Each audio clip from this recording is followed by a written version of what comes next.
on passe à l'équilibre d'un point et les conditions de stabilité. Parce qu'avec le calcul de l'énergie potentielle, on peut discuter l'équilibre d'un point matériel et les conditions d'équilibre et la nature aussi de l'équilibre. Bon, et la nature de l'équilibre, donc ça donne une idée sur la stabilité de la particule.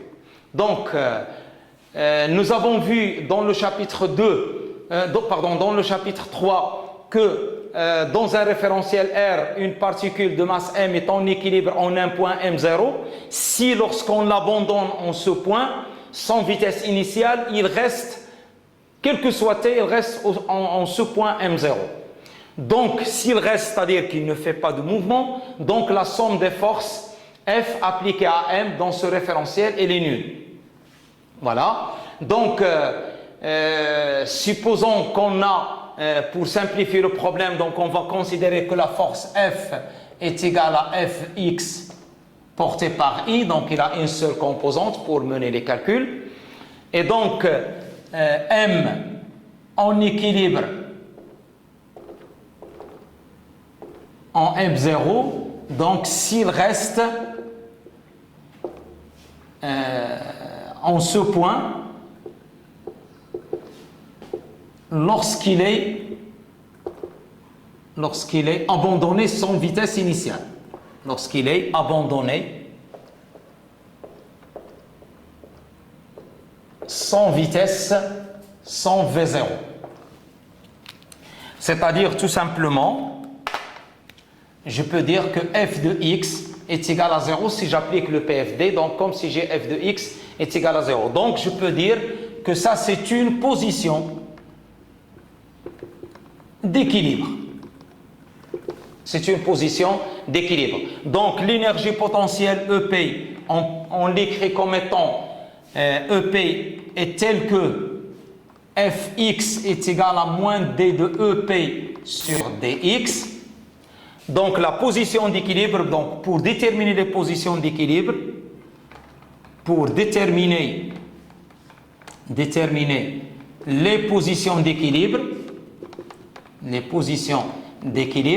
il suffit de chercher quand est-ce que d de EP sur dx il est égal à 0. Donc il suffit de chercher les points, les maximums, c'est-à-dire comme si on cherche les maximums et les minimums de la fonction EP.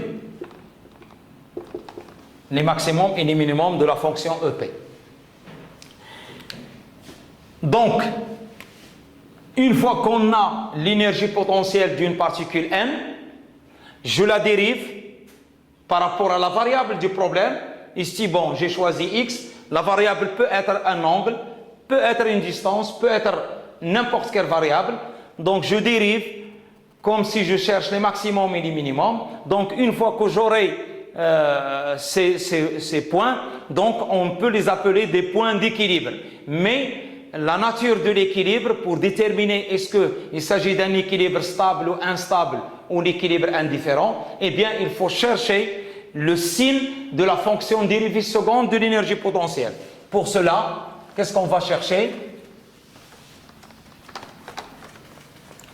Donc, pour déterminer la nature de l'équilibre, ou bien la stabilité, la nature de l'équilibre, sa stabilité, qu'est-ce qu'on cherche? Tout simplement, on calcule la fonction d carré de EP sur dx2 et on détermine sa valeur, son signe, est-ce qu'il est positif ou négatif, calculé en x est égal à xp, c'est-à-dire pour les positions d'équilibre qu'on a trouvées lorsqu'on a dérivé l'énergie potentielle, on a trouvé est égal à 0, donc on a trouvé plusieurs positions. Donc si si le signe de d carré de EP sur dx2 en x est égal à xp est inférieur à 0, donc on dit que l'équilibre instable. Équilibre instable, et je vais par la suite expliquer qu'est-ce que ça veut dire instable. Tout simplement, équilibre instable, c'est-à-dire lorsque je détermine la position de cet équilibre en xp, par exemple, lorsque je modifie légèrement la particule autour de cette position d'équilibre, il va la quitter indéfiniment. C'est-à-dire qu'il ne revient pas à cette position.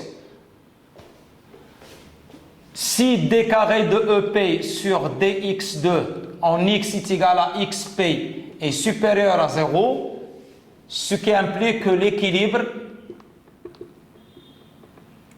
est stable. Équilibre stable. Qu'est-ce que ça veut dire équilibre stable? Tout simplement, si je modifie légèrement la position de la particule autour de cette position d'équilibre, eh bien, il va la quitter, mais il revient, il va osciller et il revient à cette position d'équilibre. Par exemple, ici, je vais prendre un exemple plus simple. Imaginons qu'on a une particule en mouvement dans cette cuve. Donc voilà, donc celle-là, je peux la considérer comme étant une position d'équilibre stable.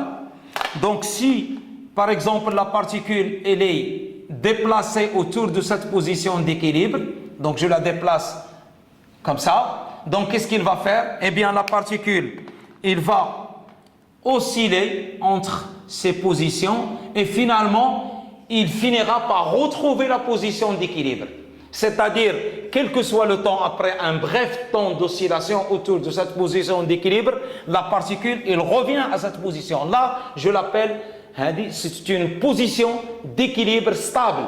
Parce que la particule, il se souvient de sa position, il revient à sa position. Par contre, pour l'équilibre instable, si je prends la même cuve, mais dans l'autre sens, ça, c'est une position d'équilibre autour de x est égal à xp. Ça, c'est une position d'équilibre instable. Si je déplace soit ici la particule m, je la déplace autour de cette position d'équilibre, je modifie la position, et bien, comme vous pouvez le constater, donc la particule, il quitte indéfiniment cette position, il ne peut pas revenir. Il ne peut pas revenir à la position de départ. C'est pour cela qu'on l'appelle une position d'équilibre instable. S'il est abandonné sans vitesse sur cette position, il reste, mais dès qu'on lui communique une petite vitesse pour la déplacer, il va quitter indéfiniment cette position. C'est pour cela qu'on l'appelle une position d'équilibre, mais cet équilibre, il est instable. C'est un équilibre qui est fragile, que la particule peut perdre à n'importe quel instant. Contrairement à l'équilibre stable, c'est un équilibre qui persiste, qui demeure dans le temps, où la particule, malgré qu'il quitte en instant bref, il va revenir à sa position. Et enfin, il y a la situation entre les deux, lorsque d carré de EP sur dx2 en x est égal à xp est égal à 0. Donc ça, on l'appelle équilibre indifférent. Qu'est-ce que ça veut dire équilibre indifférent? Parce que le signe de 0, il peut être positif, il peut être négatif. Donc, cette position d'équilibre, je peux la considérer comme étant une position d'équilibre stable, comme je peux la considérer comme une position instable. Eh bien, c'est lorsqu'on a un point M qui se déplace sur une droite où on a tous les points, ce sont des positions d'équilibre. C'est-à-dire, ça c'est une position d'équilibre indifférent, ça c'est une position d'équilibre, ça c'est une position d'équilibre. Donc, dès que je déplace, je peux retrouver une autre position d'équilibre.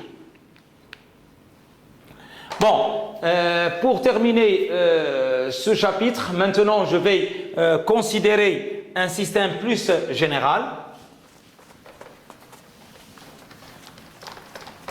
Tout à l'heure, j'ai travaillé avec des systèmes où les forces qui sont appliquées, ce sont des forces conservatives. Maintenant, je vais travailler avec un système où les forces peuvent être par exemple, où la particule elle est soumise à des forces conservatives et des forces non conservatives.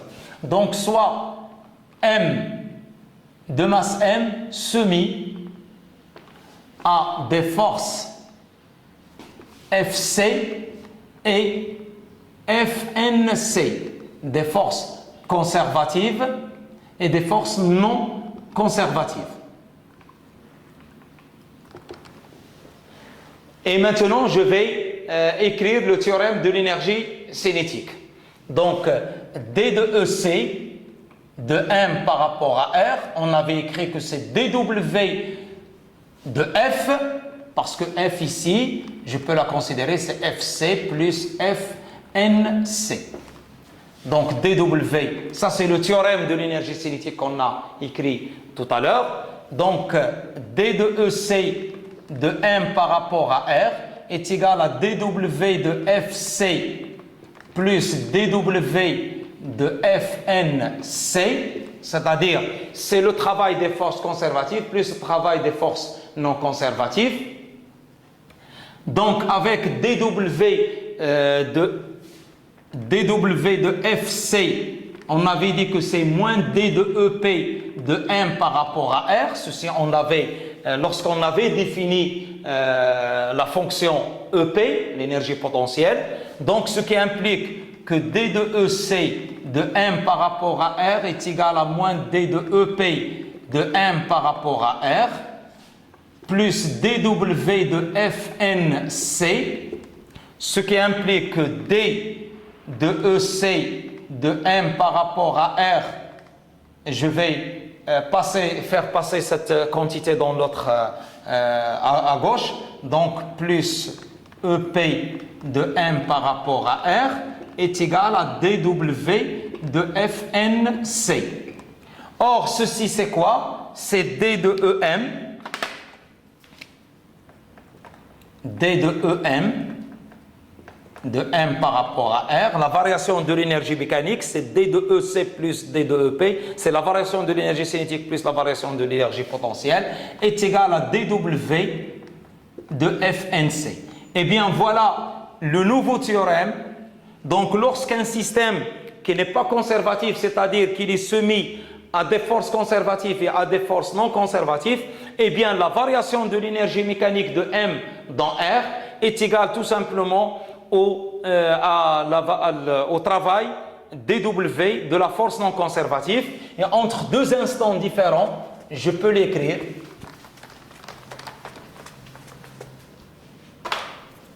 que EM, pardon, donc EM1, EM2 à l'instant 2 de M par rapport à R, moins EM1 de M par rapport à R est égal à W de 1 à 2 de FNC. Donc, c'est-à-dire, si W de 1, 2 de FNC est différent de 0, donc pas de conservation. Pas de conservation de l'énergie mécanique. Pas de conservation de l'énergie mécanique, mais on peut retrouver aussi le théorème de conservation, par exemple, si en outre,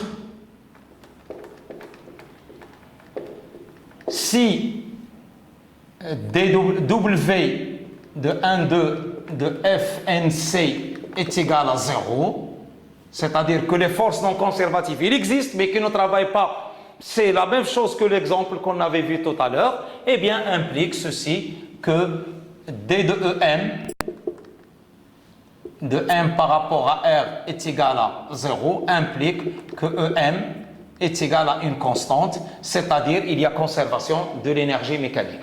Donc, ainsi, nous pouvons énoncer le théorème de l'énergie mécanique. Ainsi, la variation de l'énergie mécanique d'une particule M dans un référentiel R, elle est égale au travail de la résultante des forces non conservatives calculées dans ce référentiel. Ça, c'est la forme la plus générale de l'écriture de l'énergie mécanique. Sur ceci, je termine ce chapitre. Merci de votre attention.